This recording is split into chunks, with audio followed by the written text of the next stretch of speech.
दोस्तों हिमगार्ड इलेक्ट्रॉनिक्स में आपका स्वागत है। आज का टॉपिक है कि अगर एसएमपीएस ख़राब हो जाए तो फिर भी प्योर पावर कस्टमर को टेम्परेरी कैसे मिलता रहे, उसको कैसे हम रिलीफ दे सकते हैं। तो अगर आप हमारे चैनल पर नए हैं तो सब्सक्राइब कीजिए हिमगार्ड इलेक्ट्रॉनिक्स, और आपको बहुत ही टेक्निकल छोटी से छोटी इंपॉर्टेंट आरओ की जानकारी, उनकी रिपेयर की जानकारी मिलती रहेगी। तो सब्सक्राइब करें और आइकॉन बेल को प्रेस करें। Thank you very much.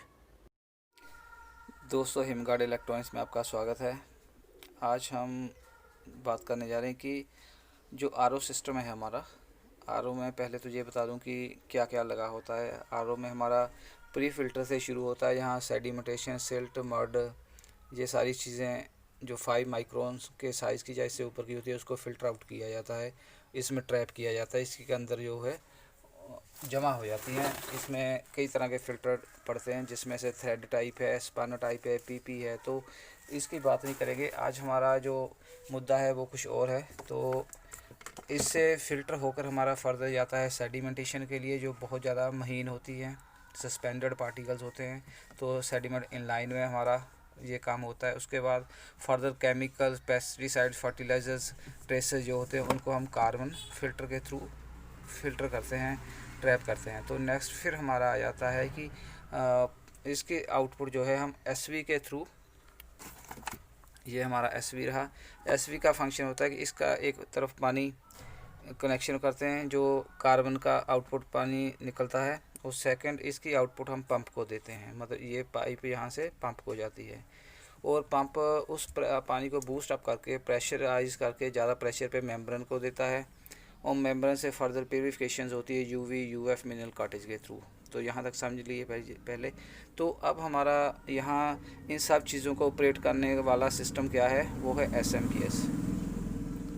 तो एसएमपीएस ही इसकी मेन जो है पावर जनरेटर है, सप्लायर है। तो अगर ये एसएमपीएस ख़राब हो जाए तो सारा सिस्टम हमारा रुक जाता है। क्यों? क्योंकि जब पंप नहीं चलेगा तो मेम्ब्रेन नहीं चलेगी, और एसवी भी बंद रहेगा, और पानी की सप्लाई यहाँ तक ही रहेगी, आगे जा नहीं पाएगी। तो इस केस में जब कस्टमर का फ़िल्टर की सप्लाई ऑफ हो जाती है किसी वजह से, तो फिर कस्टमर के लिए बड़ी दिक्कत हो जाती है। अगर तो कोई साथ रिपेयरर हो, साथ के साथ वो रिपेयर कर देगा, सप्लाई चेंज कर देगा, लेकिन कंपनी के जो फ़िल्टर लगे होते हैं कम से कम 12 से 24 घंटे लग ही जाते हैं। तो उस केस में क्या करें? उस केस में हमारा जो है एसएमपीएस के बगैर अगर कोई फ़िल्टर हो सकता हो, तो ये काम हम उनको कुछ ऐसा सिस्टम बना दे, पाइपिंग सिस्टम बना दे कि अगर एसएमपीएस बंद हो तो कस्टमर को पानी आता रहे, मिलता रहे। तो अगर आप चाहते हैं कि कुछ ऐसा हो तो उसके लिए कुछ टर्म एंड कंडीशंस होगी। नंबर 1, तो जब आप नया फ़िल्टर लगाओगे तो उस केस में आपने कस्टमर को प्री ट्रेन करना है, ख़राब होने के बाद नहीं कि जब एसएमपीएस ख़राब हो जाए तब आप उसको ट्रेन करो, नहीं, उससे पहले आपने इसको कस्टमर को ट्रेन करना है कि अगर कहीं इन केस एसएमपीएस ख़राब हो जाती है, इसकी वारंटी आती है 1 ईयर की, लेकिन सर्विस देने में टाइम तो लगता ही है, हर चीज़ को टाइम लगता है। तो उस केस में आपने कस्टमर को ट्रेन कर देना है कि अगर ये एसएमपीएस ख़राब हो जाती है, किसी वजह से बूस्टर पंप एसवी बंद हो जाता है काम करना, तो हम क्या करें। तो फर्दर हमें थोड़ा फिल्ट्रेशन समझने का, थोड़ा और हमें डीपली समझना होगा कि कैसे फिल्ट्रेशन होती है। यहाँ तक हमारी बात हो गई थी कि पंप तक पानी आ गया, उसके बाहर मेम्ब्रेन यूज़ होती है। मेम्ब्रेन जो वायरस, हैवी मेटल्स और जो बैक्टीरियाज होते हैं उसको रिमूव कर देती है वेस्ट वाटर के थ्रू, इससे बाहर चला जाता है। और सेकंड जो है प्योर वाटर हमें मिलता है। तो इसके 3 काम है हमारे प्योरीफिकेशन में। नंबर 1 सेडिमेंटेशन, दूसरा फिर जो हमारे केमिकल्स, पेस्टिसाइड्स, फर्टिलाइज़र, इनको रिमूव करना, और फर्दर हमारा जो है नेक्स्ट बैक्टीरिया को, वायरस को, हैवी मेटल्स को। तो इन केस अब पंप हमारा बंद हो गया, मेम्ब्रेन चलनी बंद होगी, तो क्या सिस्टम बनाए कि हमारा जो बैक्टीरिया, वायरस और हैवी मेटल्स रिमूव हो। तो उसके लिए हमारा फर्दर पहला सिस्टम है कि अगर हमारी उसमें यूवी लगी हुई है, क्योंकि यूवी का कनेक्शन और एसी सप्लाई से होता है, एसएमपीएस की डीसी से नहीं होता है, वो लगती है इसके इनपुट पे यहाँ। तो आपका जो एसी सप्लाई है इसको डायरेक्ट जाती है। तो एक तो सिस्टम आपको ये करना होगा कि जो यूवी है, इन केस एसएमपीएस ख़राब हो जाए तो भी ये हमारी किसी तरह चलती रहे। ताकि जो बैक्टीरिया है, वायरस है पानी में, वो डिस्ट्रॉय होता रहे। सेकंड, यूएफ का काम भी सेम है। जो मिट्टी में जो इसमें बैक्टीरिया होते हैं, साल्ट सेडिमेंट्स होते हैं, पार्टिकल्स होते हैं, सैंड होते हैं, और water borne micro organisms and harmful organic substance. Harmful organic substance से आपका मतलब है कि जैसे बायो इम्प्योरिटीज़, तो उसको भी हम जो है लगा सकते हैं। तो फर्दर हमने जो आरओ सिस्टम है उसके जो पैरेलल हमने यूएफ लगाई होती है और उसके आगे हमने यूवी लगाई होती है। तो इन दोनों का काम यही है, जो ये अकेले काम करती है, ये दोनों मिलकर करते हैं। तीसरी बात, इससे फर्दर हमारा जो है मिनरल कॉटेज, ये हमारा लास्ट में लगा होता है। यूवी और यूएफ की आउटपुट को जब दोनों को टी के साथ मिला देते हैं तो उसकी आउटपुट पे हम एल्कलाइन लगाते हैं, ताकि पानी की जो है हेल्दी हो जाए और इसकी पीएच वैल्यू मेंटेन हो जाए। इसकी वीडियो मैंने अलग से बनाई हुई है, आप देख सकते हैं।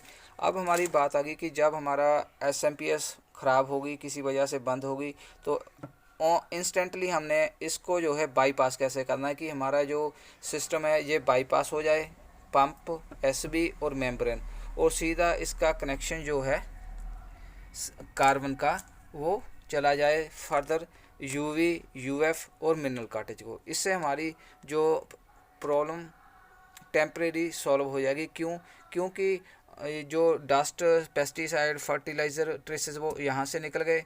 जो प्री फिल्टर ऑलरेडी चल रही है, इसने मड निकाल दी, और हमारे 3 यहाँ जो है इनलाइन अलग अलग तरह के यूएफ है, ये भी वही काम करेगा जो मेम्ब्रेन कर रही है।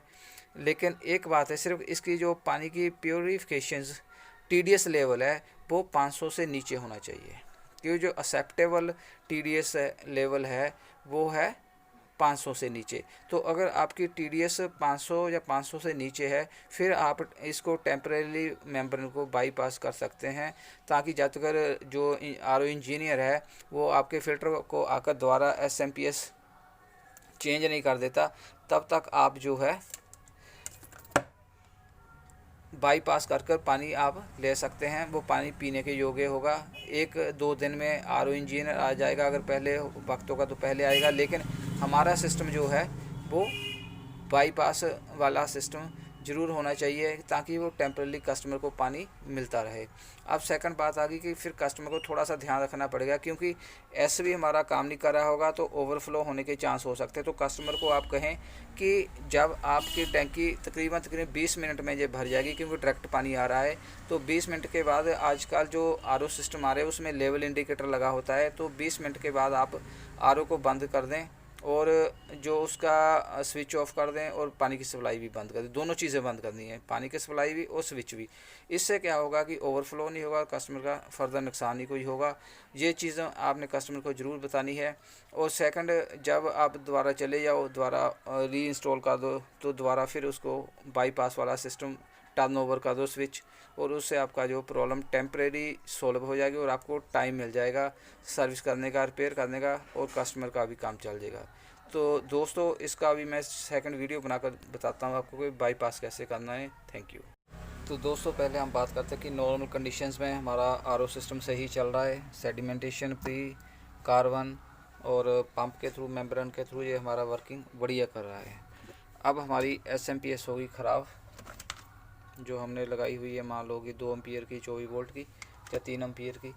तो अब इससे क्या हुआ, एसवी बंद हो गया और पंप भी बंद हो गया, मेम्ब्रेन बंद हो गई, सब कुछ चौक हो गया, कस्टमर परेशान। तो अब आपने 2 ऑप्शन इसमें रखनी है सिंपल, कि सबसे पहले जो हमारा सेडिमेंट, ये दोनों कनेक्ट, जो इसकी आउटपुट है कार्बन की जो आउटपुट है, जैसे ये मान लीजिए अभी मैंने, ये हमारा सेडिमेंट है और ये हमारा कार्बन है। तो कार्बन की आउटपुट हमारी चली गई एसवी को। तो एसवी में हमने एक टी इनपुट पे लगाई है, एक आउटपुट पे लगाई है। नॉर्मल कंडीशंस में हम क्या करेंगे, इसका ये टर्नओवर वाल्व है, चेंजर है, इसको हम इस कंडीशन में रखेंगे, सेंटर वाली। ये फिल्टर के बैक साइड पे रहेगा, इस पर हम नंबर लिख देंगे बाईपास एसवी। तो इस कंडीशन में हमारा जो है नॉर्मल कंडीशन में एसवी चल रहा है, पानी की प्योरीफिकेशन हो रही है। अब जैसे ही एसएमपीएस ख़राब हुई, पंप की सप्लाई यहाँ से जानी बंद हो गई, एसवी की सप्लाई जो जानी फर्दर बंद हो गई, तो पंप भी बंद हो गया, काम नहीं करेगा। तो उस केस में हमने पहला काम क्या करना है कि यहाँ से हमने इसकी सप्लाई जो है पंप को जारी है कट ऑफ कर देनी है। कट ऑफ कर दी। आप सोचेंगे कि इसको कट ऑफ करने की क्या ज़रूरत है, ये तो पहले ही एसवी ख़राब है तो पानी की सप्लाई जा ही नहीं रही है। तो इसका रीज़न मैं बताता हूँ आपको कि अब जब हमारा एसवी बंद हो गया, पानी की सप्लाई इधर से बंद होगी, तो हम अपना चेंजर जो बाईपास लगाया हुआ है इसको हम करेंगे ऑन। फर्दर ये हमने ऑन कर दिया। अब जो हमारी प्योरीफिकेशन जो पहले हो रही थी सेडिमेंटेशन की, कार्बन की, यहाँ तक तो हमारा सिस्टम पानी का आ ही रहा है। ये देखिए यहाँ से ये सेडिमेंट कार्बन यहाँ से होकर अब यहाँ से बाईपास कर दिया हमने। तो इसकी फर्दर हमने जो कनेक्शन करने हैं इसके, तो इसके हम करेंगे यहाँ से टी लगाएंगे, और टी लगाकर पहला हम कनेक्शन देंगे यूएफ को। तो यहाँ हमारा जो salt, sediments, particles, bio organism ये कम्प्लीटली रिमूव हो जाएंगे, और जो है ऑर्गेनिक सब्सटेंस रिमूव हो जाएंगे, और पहला हमारा काम हो गया। इसकी आउटपुट हमने देनी है यूवी को, क्योंकि यूवी एसी पे चल रही है तो ये काम करती रहेगी, सिर्फ हमारी मेम्ब्रेन काम नहीं करेगी उस केस में। तो इसमें हमारे बैक्टीरिया, वायरस रिमूव हो जाएंगे। तो नेक्स्ट हम मिनरल काटेज। मिनरल काटेज में भी दो तरह के काटे जाते हैं। जो हमने इस लगाना है ये भी लगा सकते हैं, इससे एक बड़ा आता है, मैं अभी आपको वो भी साथ में बैक्टीरिया, वायरस हैं उनको रिमूव करता है, हार्मफुल रेडिकल्स को रिमूव करता है, ये साफ साफ लिखा हुआ है। तो हमारा काम इस केस में भी चल सकता है अगर हमारा एसएमपीएस जो है ख़राब हो जाए। सिर्फ यहाँ आपने ख्याल रखना है कि जो एसवी के पैरेलल हमने चेंजर लगाया, बाईपास लगाया, उसको नॉर्मल कंडीशन में हमने ऑफ़ रखना है और इसको ऑन रखना है जो पंप को सप्लाई जा रही है। और जैसे ही हमारी कभी सप्लाई ख़राब हो जाए तो इसको सबसे पहले हमने यहाँ से बंद करना है, और यहाँ से हमने इसको ऑन कर देना है। ऑन करने से पहले यहाँ एक टी लगाएंगे हम, अभी मैं वो भी आपको। तो दोस्तों कुछ सिस्टम हमारा ऐसा रहने वाला है कि जब हमारा फ़िल्टर की एसएमपीएस बंद हो जाए तो हम यहाँ से इसको ऑन करेंगे, और जैसे ही ऑन करेंगे यहाँ से इसका बाईपास हमने जो टी डाली है इससे फर्दर हमारी यूएफ को सप्लाई जाएगी, यूएफ की आउटपुट से यूवी को सप्लाई जाएगी, और यूवी की आउटपुट से हमारा मिनरल काटेज जो बैक्टीरिया को रिमूव करता है और पानी को हेल्दी भी बनाता है। लेकिन इसकी कंडीशन ये है कि पानी की टीडीएस बिलो 500 होनी चाहिए, और उसमें जो ज़्यादा जैसे मरकरी, हैवी मेटल्स और ख़तरनाक जो मेटल्स है वो उनकी तादाद बहुत कम होनी चाहिए। अगर बहुत ज़्यादा डेंजरस पानी है, बहुत ज़्यादा उसमें केमिकल्स हैं, फिर जो है हमें एसएमपीएस जल्दी से जल्दी बदल देनी चाहिए, क्योंकि हमें ये टीडीएस 500 के नीचे के लिए जो है पानी पी सकते हैं, लेकिन 500 से ऊपर ज़्यादा नहीं पी सकते हैं।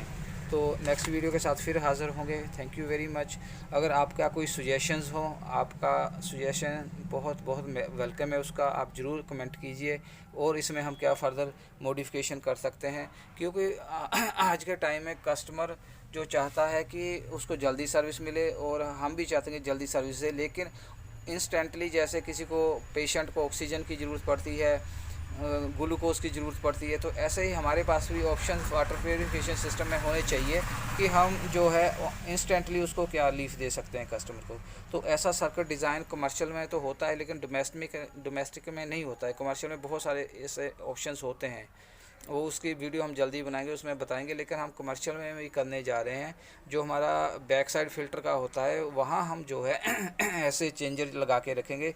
इन केस हमारा एसवी ख़राब हो जाए, सप्लाई ख़राब हो जाए, सेडिमेंट ब्लॉक हो जाए, तो उस केस में हम क्या रिलीफ इंस्टेंटली दे सकते हैं, टेम्परेली। उसके बाद तो हमने रिपेयर करना ही है उसको। तो अगली वीडियो के साथ फिर हाज़िर होंगे। सब्सक्राइब जरूर कीजिएगा Himgard electronics. Thank you very much.